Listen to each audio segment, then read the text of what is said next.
All right. Yeah.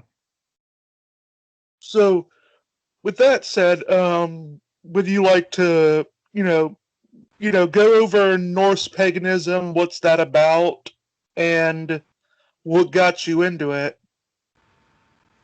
Well, I went through several phases in my life. I went through just the general. I never was a Christian or raised Christian, or I went to church until I was probably 10 or 11, but we didn't really go to church. We just kind of went every so often, sporadically. And then, given the choice, I quit going. And I never did really learn much other than knowing the names of the big people like Noah and Moses and about the flood or whatever. I didn't learn anything specific. So I basically went from unbelief, and then in my late teens, early 20s, I was what I would call a militant atheist. I purposely wanted to be provocative towards believers and felt the need to tell everyone I was an atheist and mock a lot of people. And then I went to kind of non-militant atheism, to agnosticism, because as I went through life and I read more about philosophy, I became more convinced that I couldn't say, well, there is no God, absolutely. But I didn't particularly care. But I thought there was more to human beings than what materialism would tell you. And then I kind of journeyed along in that agnosticism for quite a while. And I ended up in paganism because my now wife, who wasn't, we weren't married at the time, we knew each other in high school a little bit. But her and another friend of ours, we had shared spiritual experiences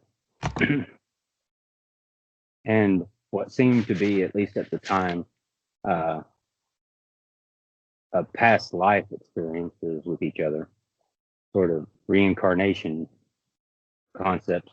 And I mean, they were real spiritual experiences that we had, but um, our other friend, she was a pagan, been a practicing witch for over 20 years at the time.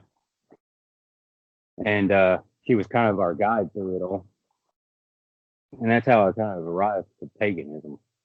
Is the is what she was telling me made sense of the experiences that we had, and they were more of the Wiccan. Her and my wife ended up being pagan too. They were more of the Wiccan pagan or the Celtic paganism. But I was drawn towards the Norse paganism mainly because of warrior ethos.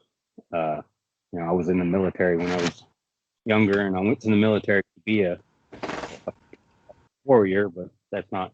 I let my intellectual side tell me I needed to study an actual job, so I didn't do that. But uh, I was drawn to the Norse paganism, particularly because of the warrior ethos, and because I felt like, well, I lost my dad in 2009, and this was a few years after that, and I felt like I had experiences with Odin, the All Father, related to my dad as well, because at the time I was building a house for my wife and kids, my four stepkids, on my old on the land that I grew up on.